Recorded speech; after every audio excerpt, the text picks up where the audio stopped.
Nicodemus. मुकद्दस यूहन्ना की अंजील 3 बाब 1 ता 21 आयत तक।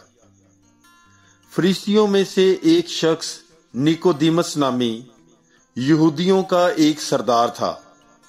वो रात के वक्त उसके पास आया और उससे कहा कि रब्बी, हम जानते हैं कि तू खुदा की तरफ से उस्ताद होकर आया है, क्योंकि जो निशान तू दिखाता है कोई दिखा नहीं सकता जब तक खुदा उसके साथ ना हो। यीशु ने जवाब में उससे कहा, मैं तुझसे सच सच कहता हूं कि जब तक कोई असर नो पैदा ना हो वो खुदा की बादशाही देख नहीं सकता। निकोदीमस ने उससे कहा, आदमी जब बूढ़ा हो गया तो क्यों कर पैदा हो सकता है? क्या दोबारा वो अपनी मां के पेट में दाखिल होकर पैदा हो सकता है?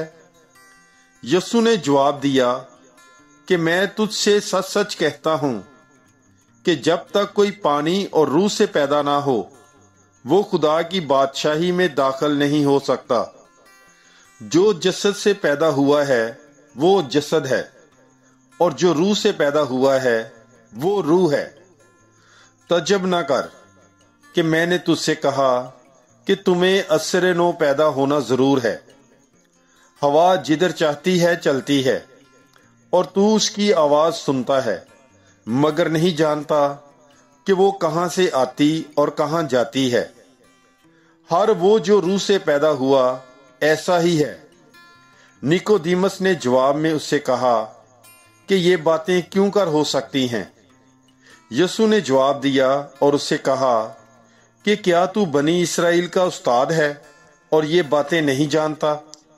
मैं तुझसे सच सच कहता हूं कि जो कुछ हम जानते हैं वो कहते हैं, और जिसे हमने देखा है उसकी गवाही देते हैं, और तुम हमारी गवाही कबूल नहीं करते।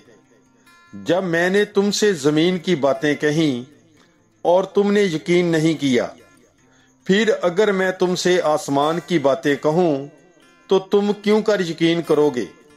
कोई आसमान पर नहीं चढ़ा सिवा उसके जो आसमान पर से उतरा, यानी इब्ने इंसान जो आसमान में है। और जिस तरह मूसा ने सांप को बियाबान में बुलंद किया, उसी तरह जरूर है कि इब्ने इंसान भी बुलंद किया जाए, ताकि जो कोई उस पर ईमान लाए हलाक ना हो बल्कि हमेशा की जिंदगी पाए। क्योंकि खुदा ने दुनिया को ऐसा प्यार किया कि उसने अपना अकलौता बेटा बख्श दिया, ताकि जो कोई उस पर ईमान लाए हलाक ना हो बल्कि हमेशा की जिंदगी पाए। क्योंकि खुदा ने बेटे को दुनिया में इसलिए नहीं भेजा कि दुनिया पर फतवा दे, बल्कि इसलिए कि दुनिया उसके वसीले से निजात पाए।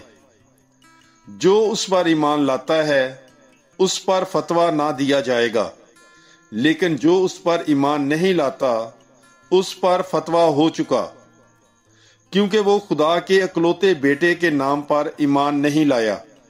और फतवा ये है कि नूर दुनिया में आया और आदमियों ने तारीकी को नूर से ज्यादा प्यार किया, क्योंकि उनके काम बुरे थे। क्योंकि जो कोई बदी करता है वो नूर से दुश्मनी रखता है और नूर के नजदीक नहीं आता, ऐसा ना हो कि उसके काम नुमायां हो।